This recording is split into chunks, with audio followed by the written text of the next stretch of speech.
Hey guys, and welcome to my channel. This is my very first video and I'm no video editor, so don't expect some cool music or text to come flying in, but I'll get better eventually. My name is Sarah and I'm about to be a flight attendant for a major carrier in the United States, and I'm so excited to start my dream job. And I know that I share this dream with many people around the world. So I am here today to try to help you in any way that I can to do an amazing job on your face-to-face interview. Now, I start in March and I graduate in April, and I'm so excited. And I hope that you guys get that opportunity too.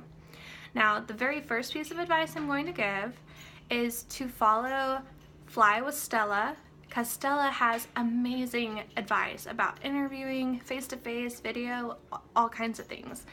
Also, Beth from Beth's Fly Life did an incredible job of a video that explained her perspective on the face-to-face, and she gave her advice kind of like me now. She wasn't even a flight attendant when she did this video. She had received her CGO, her conditional job offer, and it was kind of neat getting to know her throughout the whole process. So you got to know her before she became a flight attendant, as she was becoming one at flight school, and then after her graduation.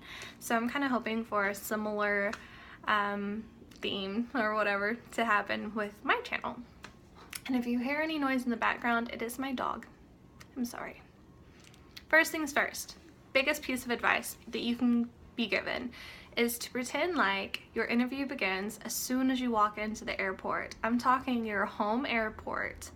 Pretend like there's a video on you the whole time, that like a camera is focused on you from the time you walk in there. They want to know how you interact with people. They want to see your positivity. They want to see your helpfulness even. So keep those things in mind. That leads me to say what to wear and when to wear it. Some people think, and some people have, worn travel clothes and then they changed into their interview outfit when they arrived at their destination.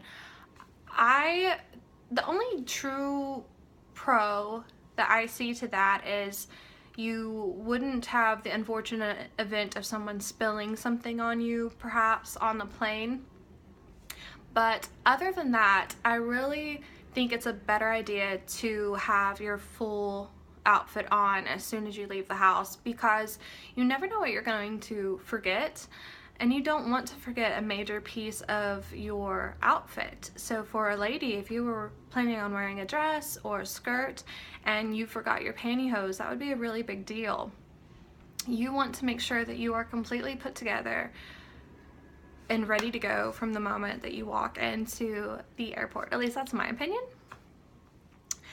And it worked out for me. I just brought makeup and some things to kind of touch up throughout the day, because it's going to be a long day, guys. It's going to be a long day. I woke up at 3 o'clock that morning because I had to be at the airport 2 hours before my flight. My flight was at 6:20, and so I had to be there at 4:20 in the morning.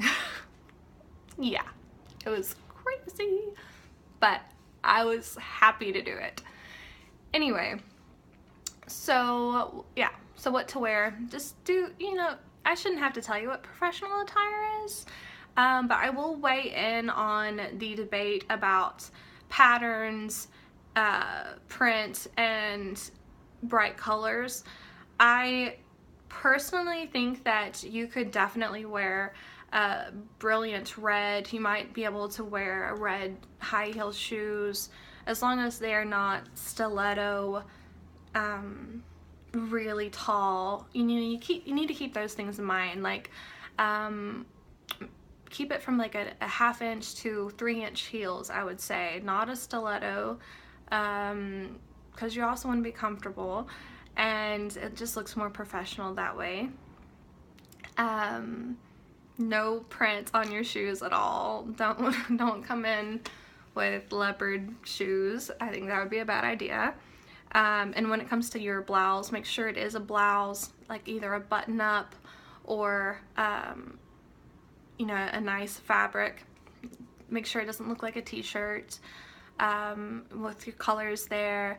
You know, you could do a blue, you could do red. I mean, honestly, you could probably even wear a purple, but just remember that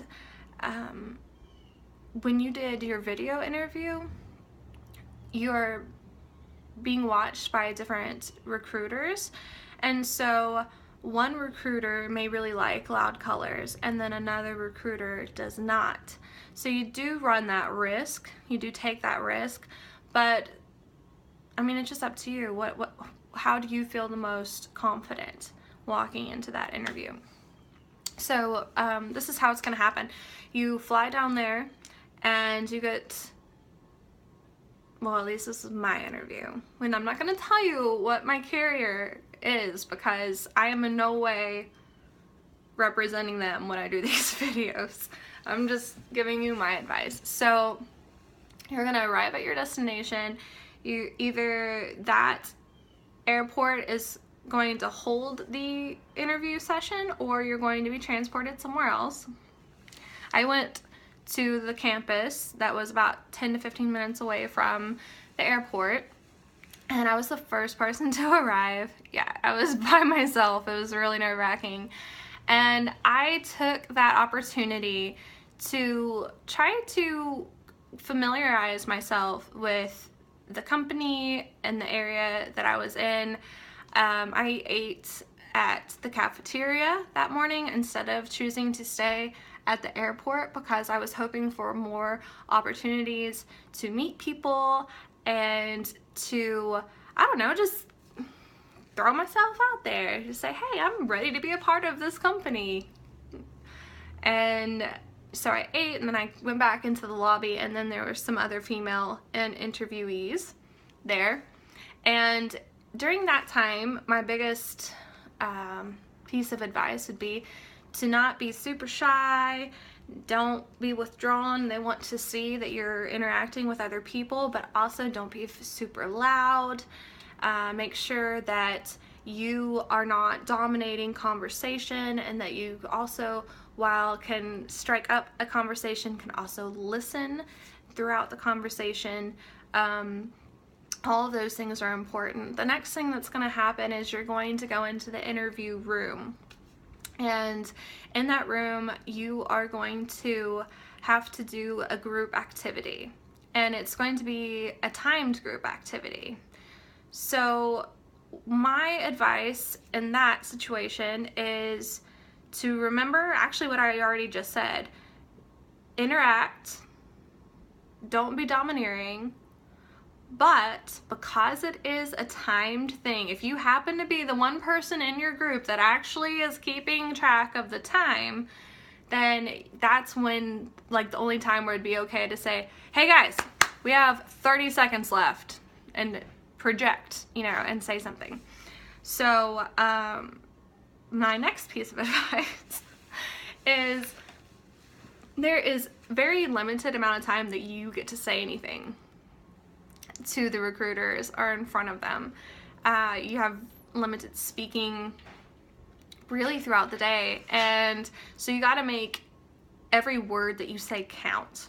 Okay, so for example, and I'm not going to give you all the secrets of how everything happens, but for example, if they were to say, okay, stand up, say your name, where you're from, and why you want to be a flight attendant,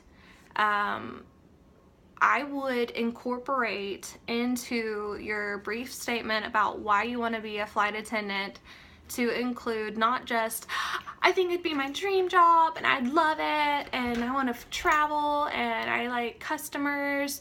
I mean, that's what most people are going to say. Find something about yourself that really makes you unique and valuable to the company. Why would you be valuable? So that means that if you have previous job experience with something that is relatable, like you worked with kids, because there are going to be kids on the plane, if you worked with the elderly, if you have worked with special needs, if you if you have a degree in sociology, for example, then you could talk about how you have studied other cultures and understand the importance of learning about other cultures, things like that. If you were a lifeguard, then you could say,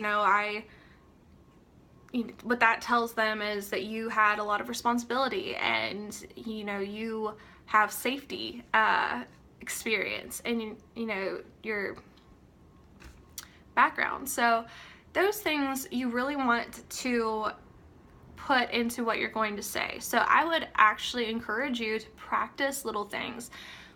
For one, have it down pat. Why do you want to be a flight attendant? Be short, be concise, and be detailed about why you are going to be an asset to the company. Make sure and stay positive at all times. Be positive. Another thing is to have several different stories ready to go that you've practiced, that you know from front to back about different interactions with customers. So if you had a disgruntled customer, have a story ready of how you interacted with them, how you perhaps resolved the issue. If you are going to talk about a disgruntled customer, I also would say to stay positive. That's a good, stay positive. Another thing, a challenging customer, a sad customer, a whatever, have all of these different experiences ready to go, because or even your interactions with fellow coworkers. What if you were to be asked a question of, have you ever had a negative experience with a coworker, and how did you resolve it? Once again, stay positive, even though you're talking about a negative subject.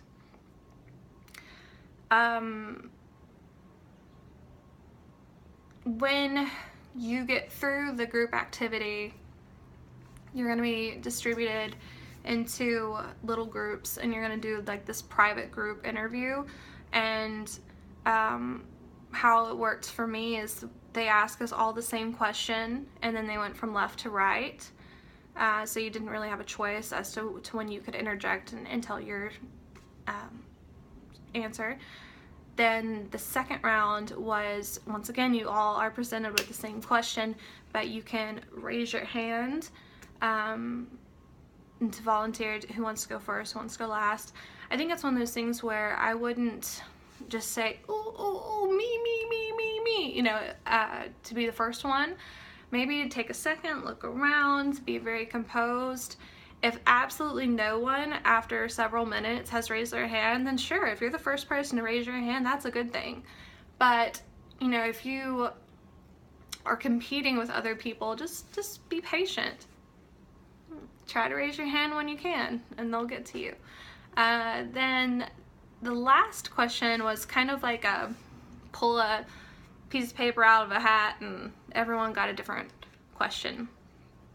And I'm not going to give you the questions that were read just because I want to respect my company's privacy, but it could be anything. It could be anything like what I just mentioned, like tell an instance of this, tell an instance of that, tell a safety instance, just have those things ready. And at the very end, there's a good chance that some people are going to be pulled aside at the end of the day to do a one-on-one interview. And in that one-on-one interview, I would say, once again, remain positive, smile a lot, and be determined in what you're saying, which means, or maybe be resolute in why this company is right for you and why this career is right for you. If anyone in your life, if your parents or your spouse has been negative in any way, maybe don't mention that, or if you do mention it, with your posture and everything else, show them your resolve that this is what you want, and you are going to do what's best for you. That is the biggest, I think, thing that I would say in that one-on-one interview is just be really resolved. Just, this is what I want to do. I'm an open book. I'm ready to learn anything the company wants to teach me, but I have a lot to give the company. You know? Be positive. Smile. And it would be my recommendation that if you did get the face-to-face, to not walk out and be like, hey everybody, I got the face-to-face, did you? You know, that's like, don't brag. Nobody likes a bragger. That's not a positive way to end your day. So if you do become one of those lucky people that got a face-to-face, one-on-one interaction at the end of the day, be considerate of other people's feelings. This may be your first time that you've ever interviewed, and it could be a third time for somebody else and they still didn't get to that point. So be considerate, because it's not just our customers that we need to be considerate of. So that's really it. That's all I can think about. So if I helped, I hope I did help. If you have any questions, let me know, and I'd be glad to answer them, and keep an eye out for any other videos in the future. Thanks.